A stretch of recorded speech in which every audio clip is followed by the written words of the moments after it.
Nessa noite, estamos representando mais 78 países, servindo ao Ministério Internacional Chama Viva.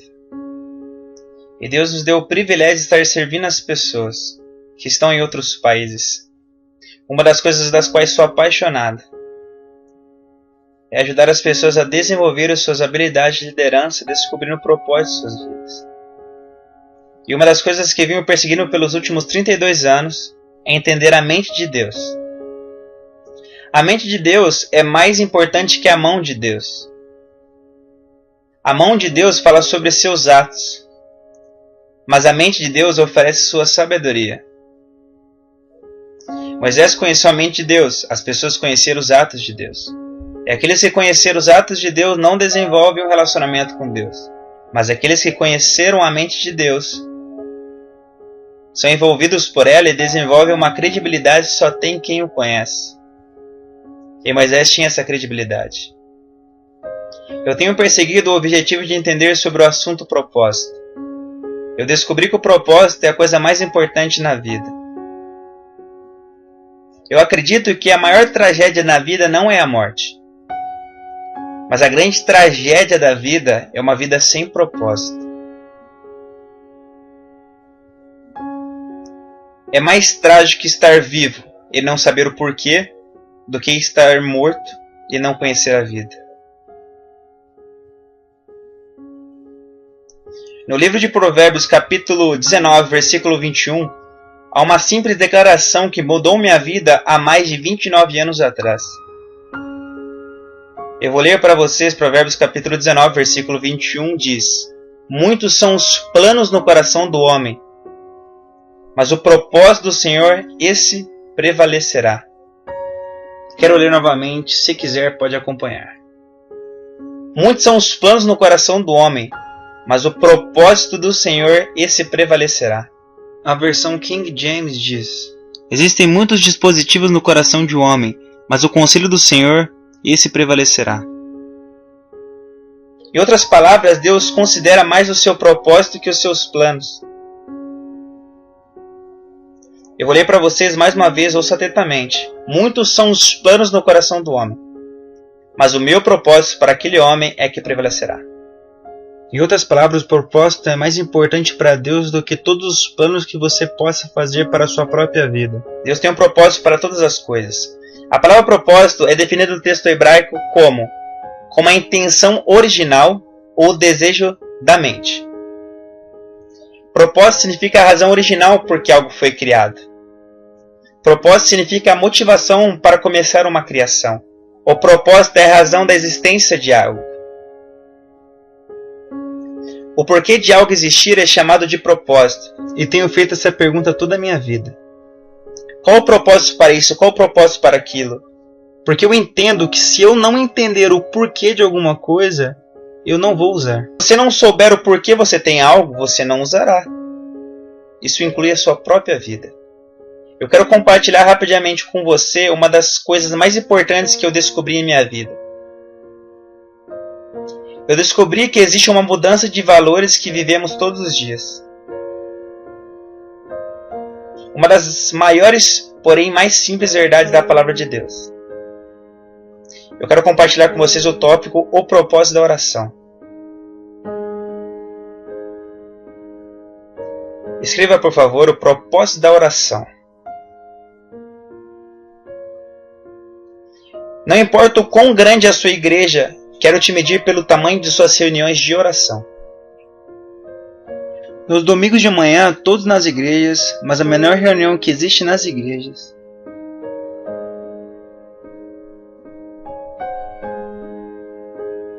é a reunião de oração.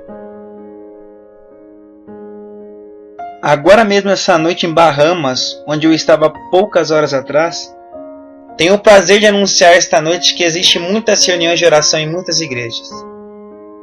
Centenas de pessoas se reúnem toda segunda-feira para orar. Eles estão orando agora mesmo por nós. Não longe daqui nas Bahamas. E eles sabem o porquê disto. Estou indo para uma igreja com 5.000 pessoas e quando chego na reunião de oração, havia apenas 100 pessoas. E a maioria idosos que vieram porque não tinham mais nada para fazer. Eu vou falar algo esta noite que te sacudirá, mas não estou nem aí. Não existe nenhum lugar na Bíblia em que você encontre o ministério de intercessão.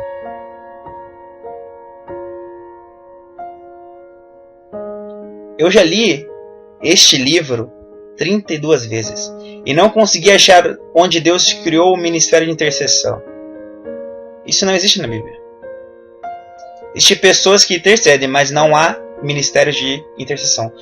Por que estou dizendo isso?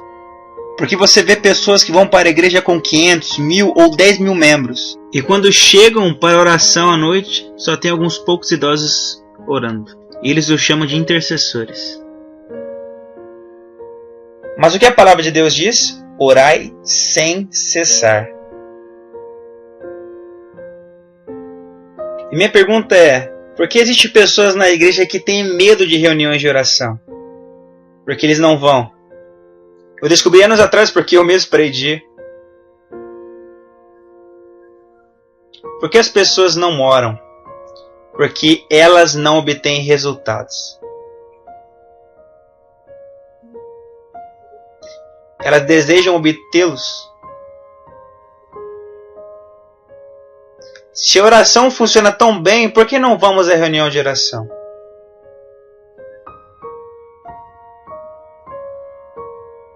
Reuniões de oração são normalmente experiências depressivas para a maioria das pessoas, porque elas dependem horas lá e nada acontece, então elas param de ir. Não fique deprimido, eu vou te ajudar. Tem que colocar alguns fatos antes. Nós adoramos a ceia, adoramos louvor, adoramos os cultos de adoração, mas reuniões de oração não conseguimos achar tempo para isso. Então não temos uma vida pessoal de oração. A maioria de nós temos em nossas casas livro de receitas. Alguém tem isso em casa? Minha esposa tem alguns.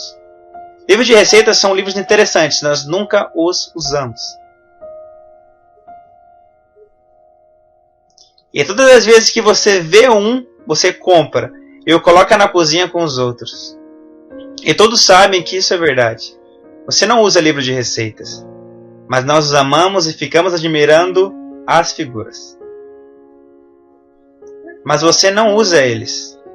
Da mesma forma, a maioria das pessoas tem livros de oração, mas nunca oram.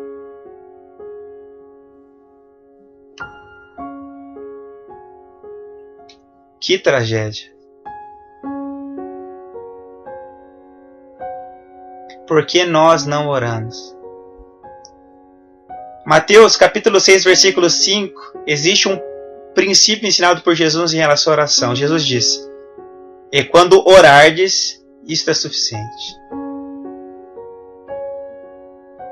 Ele não disse se você orar, mas quando orardes. Ele está falando para os seus discípulos. Quando vocês forem fazer isso, eu espero que façam isso, é natural que façam isso, vocês farão isso. Em outras palavras, oração de acordo com Cristo Nosso Senhor não é uma escolha, não é uma opção para o crente. Se você é crente, ele disse, então você irá fazer isso. Quando orardes. Todo crente sabe que deve orar. A melhor reunião em todas as igrejas é a reunião de oração. Porque a oração é considerada um remédio contra desastres. Livros de oração são como listas telefônicas. Você as lê e não age.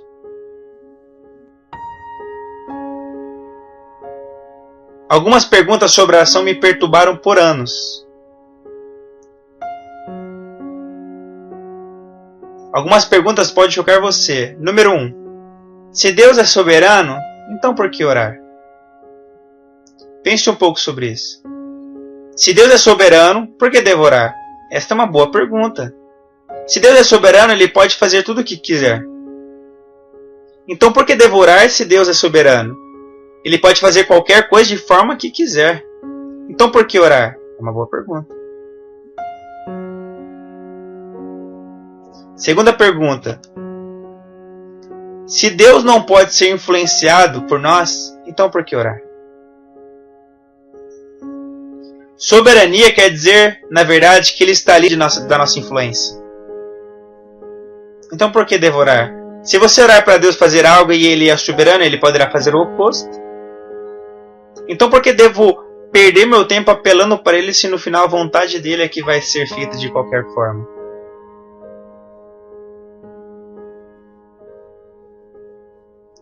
Esta é uma pergunta lógica, mas esta pergunta mexeu comigo.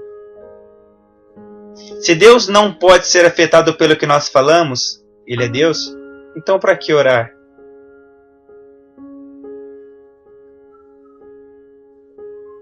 Eu achei as respostas que mudaram minha vida.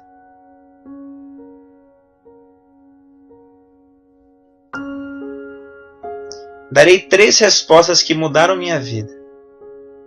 Número 1. Deus é soberano como a sua palavra. Número 2. Deus está limitado pela sua palavra. E 3. Deus nunca violará a sua palavra. Eu vou repetir. A razão por que oramos é por causa dessas 3 coisas. Número 1. Deus é soberano como a sua palavra. Número 2. Deus está limitado pela sua palavra. E número 3. Deus nunca violará a sua palavra. Por que isso é tão importante? Sempre que Deus fala. Seja o que for que Deus diga, isso virá lei. Não apenas para a criação, mas também vira lei para Deus.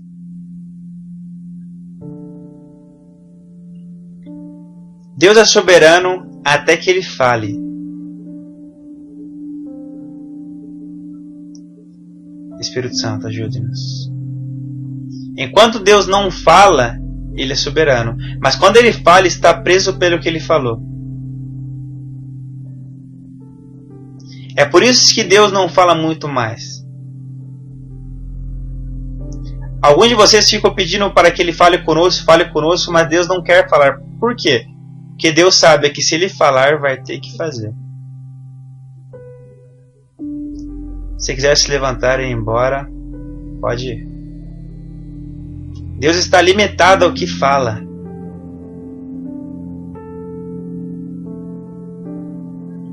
Então, quando Deus fala, Ele é soberano, mas está limitado às suas palavras. Por que isso é tão importante para você e para mim? Porque a oração foi criada pelas limitações da palavra de Deus.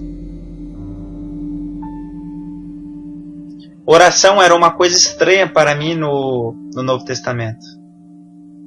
Abra em Lucas capítulo 11, quando vi isso, minha vida mudou.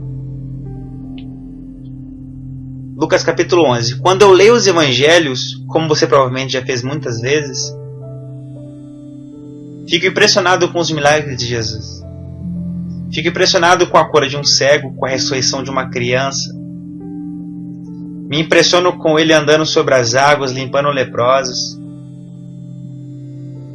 Fico impressionado com Ele falando para uma árvore e ela morrendo. Fico impressionado com Ele alimentando milhares de pessoas com alguns pães e peixes. É maravilhoso como Ele se manifesta e penso se eu estivesse fisicamente. Com Ele, nestes 3 anos e meio, eu iria pedir para Ele me ensinar a abrir os olhos dos cegos.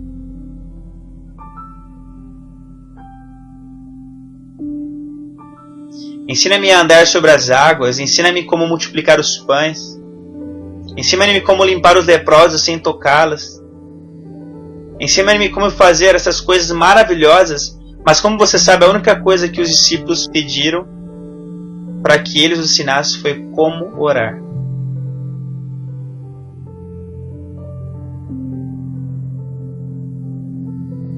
Isso me deixou extasiado. Eu dizia para Ele, quero ser como você, quero ser famoso. Ensina-me a andar sobre as águas, vou chamar o SBT, a Record. E direi, venho, quero lhe mostrar algo, chame a revista Veja, vou andar sobre as águas. Quem saber abrir os olhos de alguns cegos ou limpar alguns leprosos, quero fazer alguma coisa que todos possam ver. Eles nunca fizeram. A única coisa que eles pediram para Jesus, o único pedido foi: ensina-nos a orar. Pedro poderia ter pedido para ensinar a multiplicar pães ou para limpar os leprosos. Mas só pediram uma coisa: orar. A Bíblia diz em Lucas capítulo 11, versículo 1. Estava Jesus em certo lugar orando, e quando acabou, disse-lhe um dos discípulos: Senhor, ensina-nos a orar.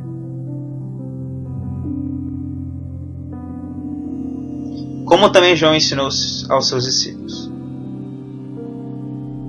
Eu gosto desse versículo na parte que fala quando ele acabou. Então os discípulos agiram. Em outras palavras, eles estavam espiando atrás de alguma moita. Posso fazer uma declaração que vai sacudir sua teologia. Jesus nunca orou com seus discípulos.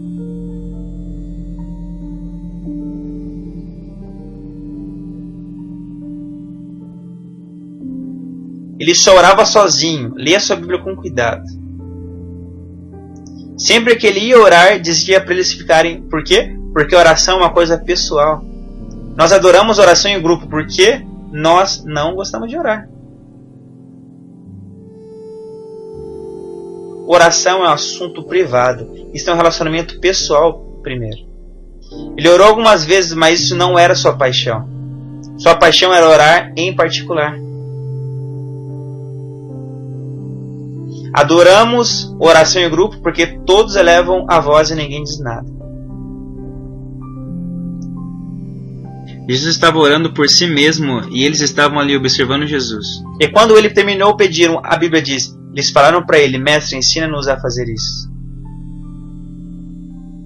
Minha pergunta para você e para mim também, anos atrás, por que esta foi a única coisa que eles pediram para Jesus ensinar?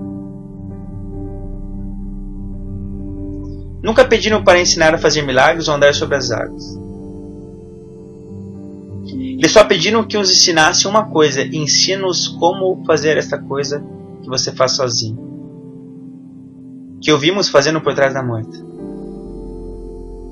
Porque eles só pediram uma coisa: como orar. E eu descobri. Porque os discípulos finalmente captaram. Ouça com atenção, isto é o que eu chamo de lógica indutiva ou dedutiva. Os discípulos ficaram espertos depois disso. Porque eles viram, a Bíblia sempre disse isso, Jesus dirigiu-se de madrugada a um lugar solitário para orar. Você já leu isso antes em sua Bíblia? Bom, então, ouça com atenção. De madrugada, Jesus levantou-se e foi a um lugar deserto para orar.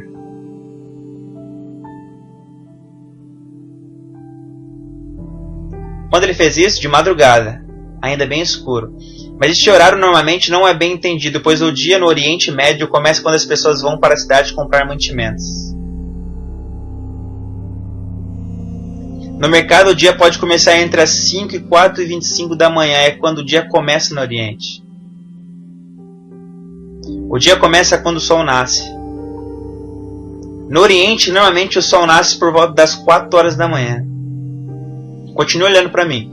Quando ele acordava, antes do dia começar, o que significa que ele ia orar às 3 horas da manhã todos os dias.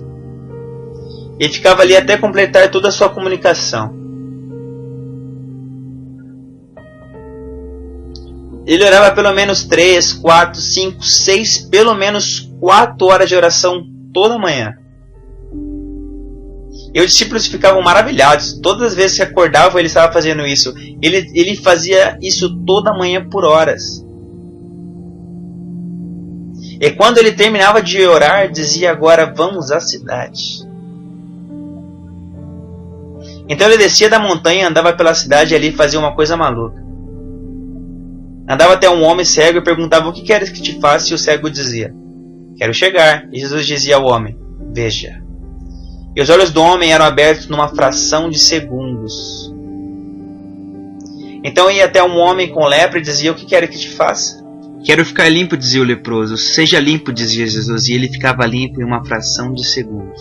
E andou até o homem que tinha um filho doente e perguntou: qual o problema? O homem falou que um demônio se apossava dele. E Jesus falou para o demônio sair, e o demônio saiu em uma fração de segundos. E andou a uma outra mulher viúva, cujo filho morrera, e Jesus disse: viva! E o menino viveu numa fração de segundos. E os discípulos, vendo isso, ficaram impressionados. Como pode, em uma fração de segundos, um milagre acontecer?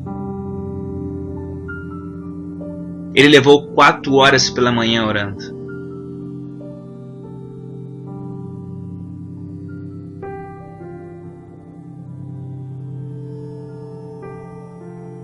E começaram a entender. Ficamos horas tentando expulsar um demônio. Sai dele, eu te ordeno. Sai dele, eu te amarro. Por horas.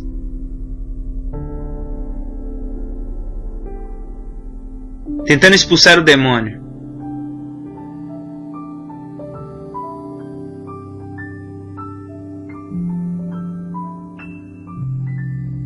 Você tenta curar um doente, põe sua mão sobre a pessoa com a doença e diz: sai, sai, sai. Ele vem um segundo e a doença sai. Mas ele gastou 4 horas pela manhã. Você entende? Então a conclusão dos discípulos foi: se eu gastar 4 horas com Deus pela manhã, posso gastar apenas 1 minuto com o homem durante o dia.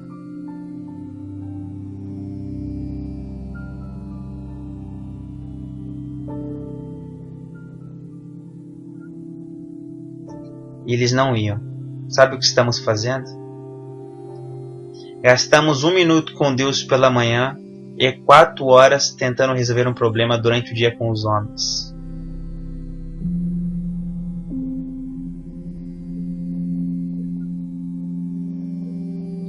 A prioridade de Jesus não foi ministrar ao homem.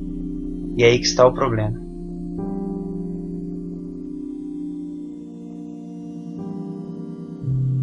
Se você fica muito ocupado tentando expulsar demônio e resolver problemas, ou fica o dia todo ministrando aos homens, Deus diz: não gaste tempo comigo primeiro. Tempo em oração não é tempo gasto, e sim tempo investido.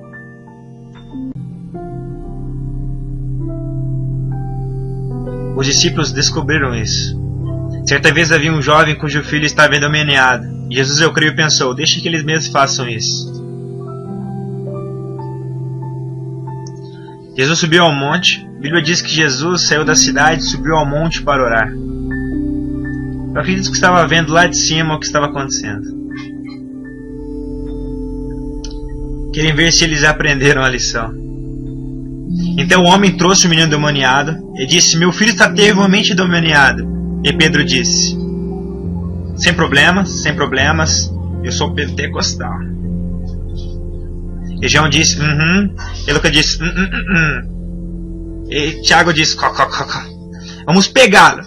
E eles começaram a pelejar com os demônios por horas.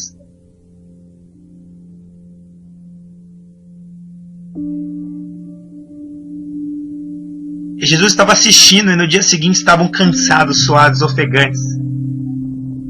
Ele disse: vou descer para ajudá-los. E a Bíblia diz: ele desceu do monte e disse: o que você está vendo aqui? E o homem disse: eu trouxe meu filho para os seus discípulos expulsarem os demônios, mas eles não puderam. Jesus disse essas palavras: até quando estarei convosco? Em outras palavras, você tem me observado.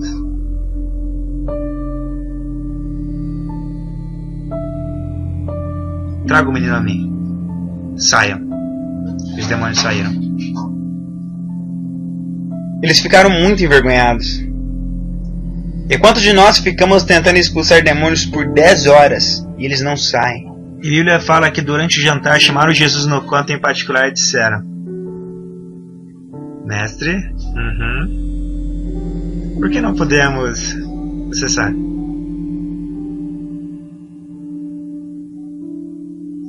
Quando oramos pelos doentes, eles ainda não saem doentes.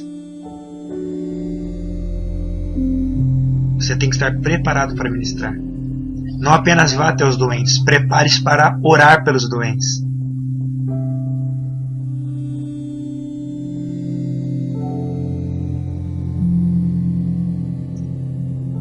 Por que não podemos fazer isso?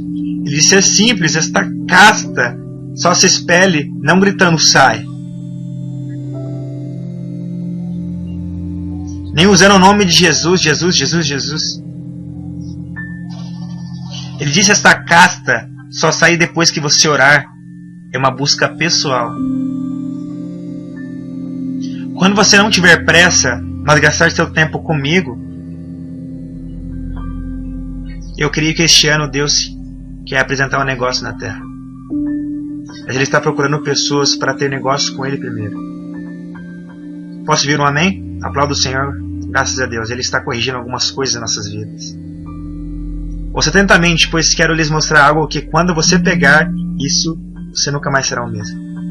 Eu me perguntava, por que Jesus era tão comprometido com uma vida de oração? Porque Ele entendeu o que chamamos de preço de oração. Quando a oração nasceu? A oração nasceu em Gênesis capítulo 1, versículo 26. Vou lhe mostrar o nascimento da oração. Existem dois aspectos que mostram o nascimento da oração. Leia em Gênesis capítulo 1, versículo 6. E Deus disse: façamos o homem à nossa imagem, conforme a nossa semelhança. Então Deus disse que eles tenham domínio sobre a terra. Que eles dominem. Como não vemos isso? Lembre-se que quando Deus fala, suas palavras viram lei.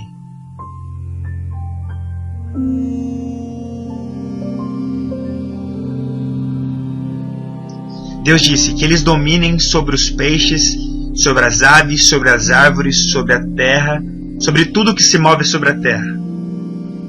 Que eles dominem. Diga, que eles dominem. Diga alto. Este é o princípio mais poderoso sobre a ação que jamais aprendi. Deus disse que eles tenham domínio sobre toda a terra. Que eles dominem a terra. Eu preferiria que Deus tivesse dito que nós tenhamos domínio. Se Ele tivesse dito que nós tenhamos domínio, isso incluiria Ele próprio.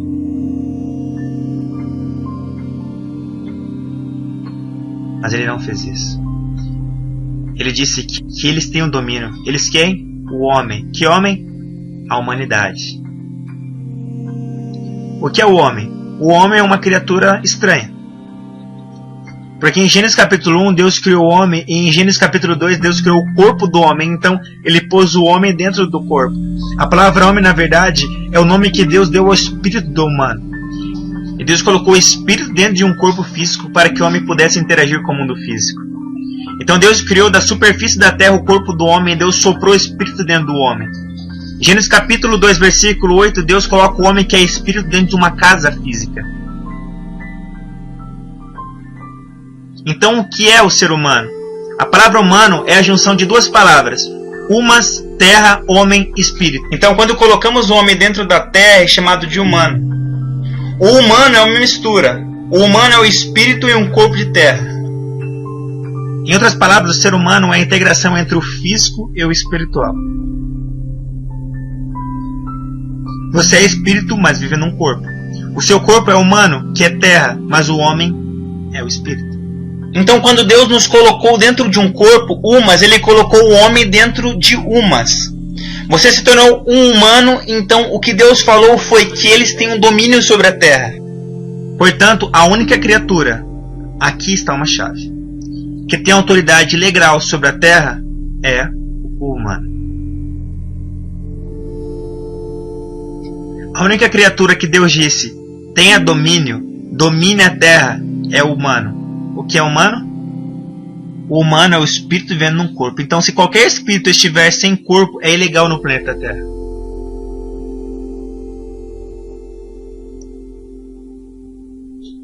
Siga-me com atenção. Portanto, seja o que Deus quiser fazer aqui na Terra, Ele tem que obedecer a sua própria palavra. A Bíblia diz, Deus disse, eu coloco minha palavra acima do meu nome. A palavra hebraica para nome também significa ser. Então, quando Deus disse, coloco minha palavra acima do meu nome, Ele está falando, eu coloco meu nome acima de mim mesmo. Eu não quebro minha palavra, eu não invalido minha própria palavra. O fator principal é que é espantoso como Deus é fiel. Ele mantém a sua palavra não somente por sua causa, mas por causa dele. É por isso que ele disse, seja santo como eu sou santo. Deus nunca invalidará a sua palavra. É por isso que Deus não, ouça com atenção, não pode vir a este planeta sem um corpo.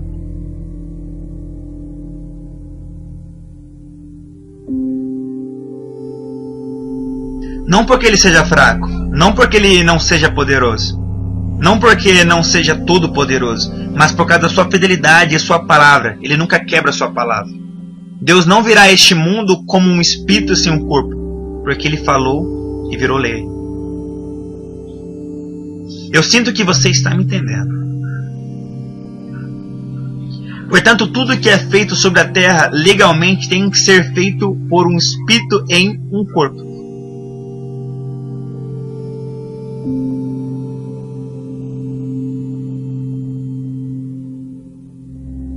É por isso que quando Eva tomou o fruto, Deus não pôde interferir. Porque Deus é espírito. Eva era mulher fraca. Ele mesmo a tinha criado, mas ele não pode pará-la. Por quê? Porque se Deus tivesse vindo e invadido a raça humana como um espírito sem um corpo, teria quebrado sua palavra e ninguém mais poderia confiar nele novamente. E Satanás sabia disso. Até mesmo o diabo sabia que para negociar na terra precisaria de um corpo. E não tinha espaço para ele em Adão e Eva.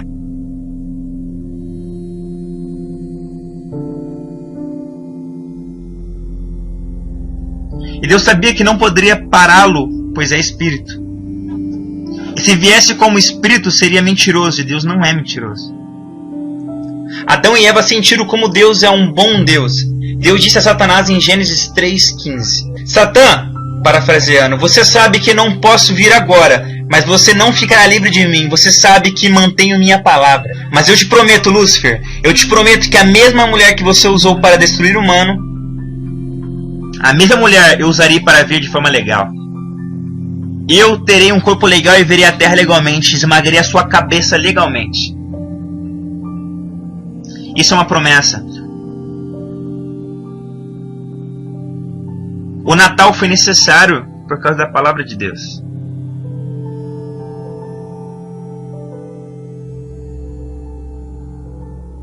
E na plenitude dos tempos, Deus mandou seu filho, nascido de quem? De uma mulher. Isaías disse: você não acreditará em meu relatório, mas eu vi alguns sinais. Eu vi uma virgem que conceberá e terá um filho, e o nome do seu filho será Emanuel, que significa Emã, humanidade, El, Elohim. Então Deus foi semeado dentro do homem em um corpo humano. Eu posso até não entender, mas Deus veio aqui legalmente e Ele tem poder legalmente. Grite aleluia. Eu tenho que parar agora só mais um segundo. Então quando Deus veio a Maria, Ele disse: Maria, você é favorecida. Por quê? Quero nascer no seu útero. Por quê? Eu quero ser legal. Aleluia. Maria disse: eis-me aqui, seja feito conforme disseste. E a palavra de Deus falou ao seu útero, e a carne se juntou à palavra, e agora Deus está dentro do útero. Muitos não entendem quão poderoso você é. Porque em Gênesis capítulo 3, versículo 15, Deus falou a Satanás sobre a mulher. Ele disse: a mulher será seu pesadelo.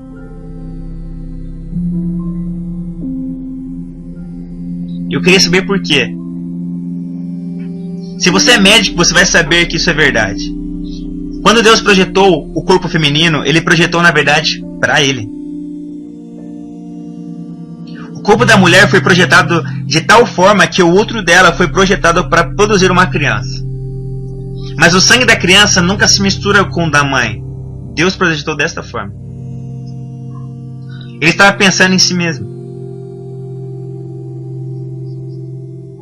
Quando a criança está no útero da mulher, não importa o tipo sanguíneo da criança, ele nunca se mistura ao sangue da mãe. Completamente separado. A mulher carrega o bebê por meses, mas nunca se mistura. Você ainda não entendeu. Então Deus disse a Satã: te peguei. Eu fiz um arranjo para poder virar a raça humana. Aquele humano será sem pecado e seu sangue não se misturará com o dela. E será um genuíno sangue de Deus. Ele não vai se misturar com o dela, portanto estarei na terra legalmente. Por isso meu sangue será capaz de limpar todo mundo. Grite aleluia por causa do sangue de Jesus.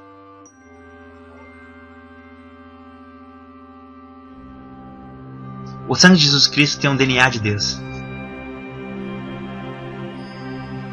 A combinação de cromossomos foi Elohim Adonai, misturado junto, de glória pelo sangue.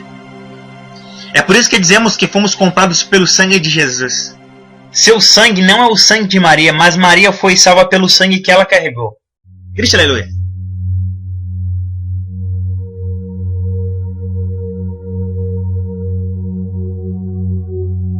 Ele disse: Maria, você chamará o menino de Jesus. Isaías disse no capítulo 9, versículo 6: porque um menino nos nasceu, um filho se nos deu. Não somente um menino nasceu, mas um filho se nos deu.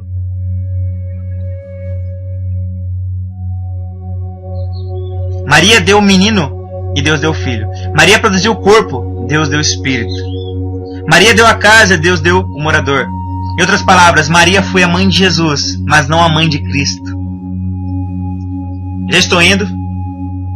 Jesus é o corpo, Cristo é Deus. É por isso que Jesus é chamado o Cristo, porque Jesus fez Cristo ser legal.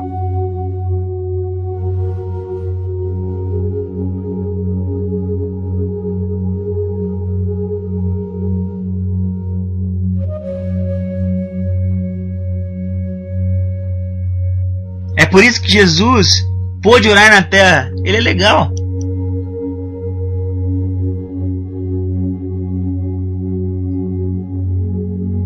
Deus não pode interferir na terra sem o ser humano. O que é oração? Eu defino desta forma: oração é o homem dando a Deus licença para interferir no planeta Terra.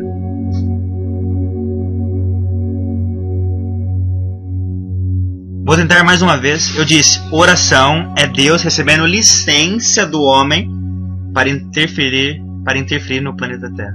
Se você ler a Bíblia cuidadosamente, existem muitas coisas para vocês. Não consigo encontrar na Bíblia em nenhum lugar onde Deus faz alguma coisa na Terra sem o ser humano.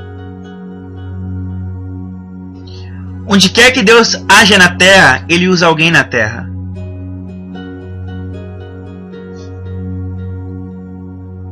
Deus não usa você pelo que você é, Ele te usa porque está preso. Por isso Deus perdoa o pecador. Por quê? Porque Ele precisa do seu corpo. Deus te limpa. Por quê? Porque Ele precisa de você. Deus apareceu pela manhã a Abraão dizendo: vou destruir Sodoma amanhã. Eu quero destruí-la. Abraão disse: por que o Senhor veio a mim? Porque eu preciso de um humano para me dar permissão. E Abraão começou a negociar com Deus. E Deus aceitou a negociação e aceitou a proposta de Abraão. Então Abraão disse: ok, Ló, está fora, vai em frente. Deus disse: muito obrigado, e destruiu-os. Ele disse a Moisés: ouvi o clamor do meu povo, e desci para libertá-los. E Moisés perguntou: por que o Senhor veio até mim? Porque você é homem, Moisés. Eu preciso de permissão.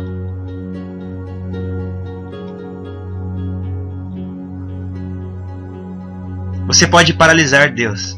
Diga ao seu vizinho: Deus precisa de mim para impactar minha cidade. Diga novamente: Deus precisa de mim para impactar minha cidade.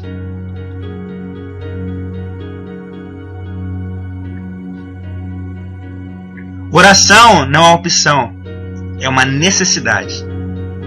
O demônio nos confronta com interferências sobrenaturais, mas a única forma de Deus interferir sobrenaturalmente é usando o humano.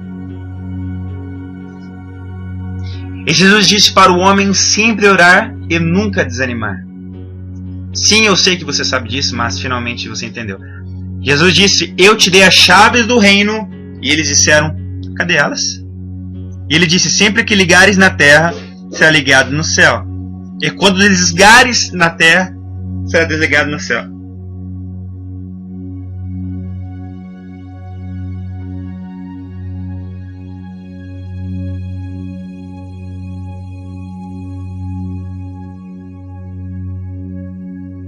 Seu corpo é a coisa mais importante para Deus agora. Tudo que você desligar será desligado.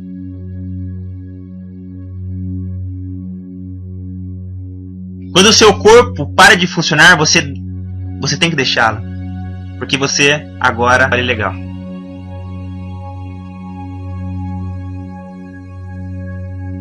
O fabricante Deus é tão comprometido com seu corpo que fornece um programa chamado cura.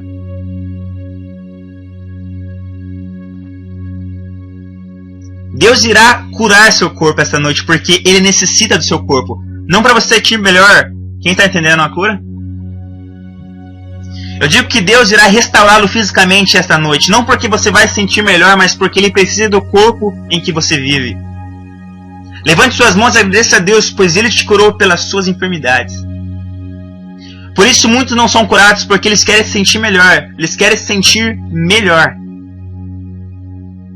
Mas não oram assim: Senhor, cura-me porque você precisa do meu corpo. Vamos lá, gritem amém. O seu corpo é importante para Deus. Cristo é espírito. Curar enfermos é legal sem um corpo. A Bíblia nunca diz que Jesus morreu na verdade. A palavra no grego, expirou, Ele liberou Cristo.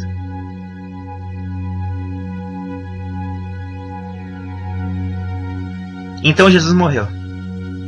Cristo nunca morreu, somente Jesus. Então a Bíblia diz que o mesmo Espírito que ressuscitou Jesus dentre os mortos ressuscitará vossos corpos.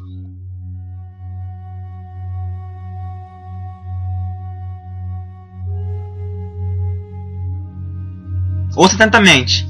Jesus na cruz morto, então Cristo entra no Genasheol através do Hades. Anda em meio aos demônios das trevas, quebra a porta e vê Lúcifer sentado no trono reinando pelo blefe. Cristo anda até Lúcifer e diz: eu vim pegar algumas coisas. E Lúcifer diz: você não pode vir aqui, você tem que estar morto para descer aqui. Cristo disse: eu estou morto, meu corpo está lá em cima, posso andar aqui embaixo. Lúcifer disse: você não pode vir aqui, somente o pecado pode matar o homem. Cristo disse: aquele corpo lá em cima recebeu todos os pecados do mundo e isso matou ele. Andou até Lúcifer, colocou as mãos no seu cinto, pegou as 3 chaves e conferiu: morte, inferno, abismo. Ele puxou.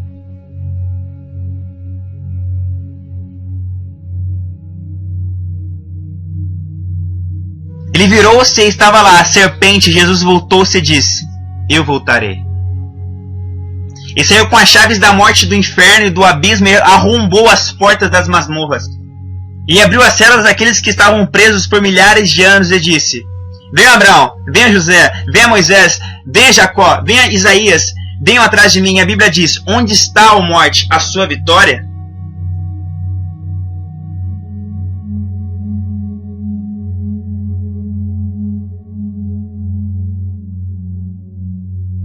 Vamos orar juntos. Eu sinto a unção fluindo neste prédio. Segure a mão do seu vizinho por alguns segundos, feche seus olhos. Tudo que 2 ou mais concordarem sobre a terra será feito. Fazemos na terra, então será feito no céu.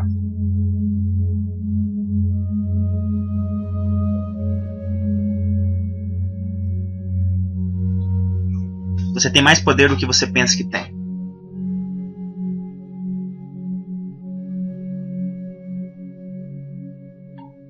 Como gostaria de ter mais tempo para lhes ensinar mais sobre isso. Eu tenho que ir, mas quero te dizer que agora é o seu momento, então abra sua boca.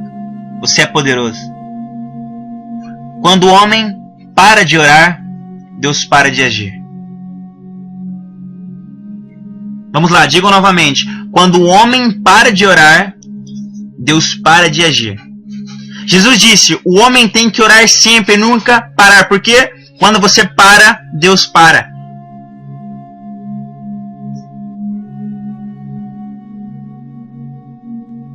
Orai sem cessar, porque senão Deus para de trabalhar na terra.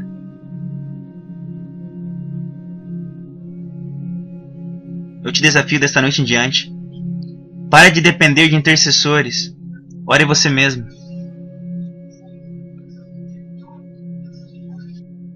Então a terra será transformada. Porque finalmente descobri.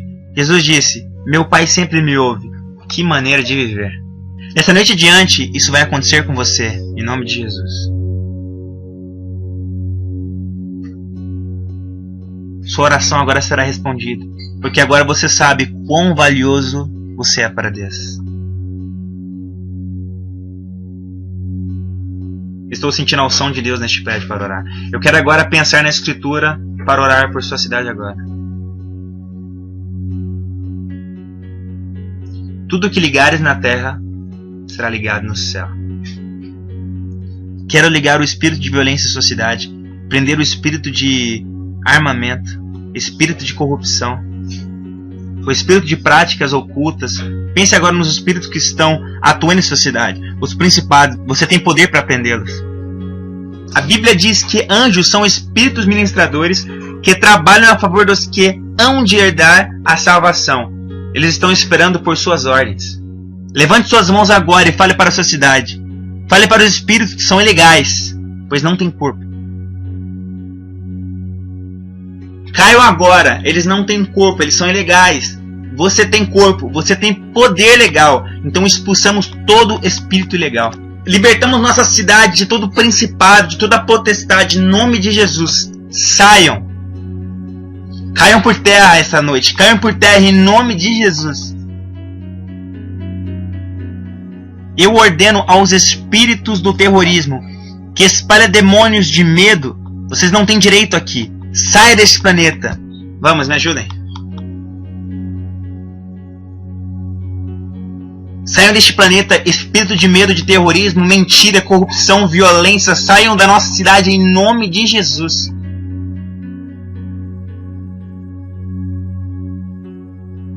Você tem poder em seu corpo. Você não morrerá. Deus ainda não terminou de usar o seu corpo. Agora levante suas mãos e dê um brado de triunfo. Essa noite está acontecendo algo sobrenatural. Bendiga ao Senhor, ó minha alma, exalte ao Senhor. Aleluia.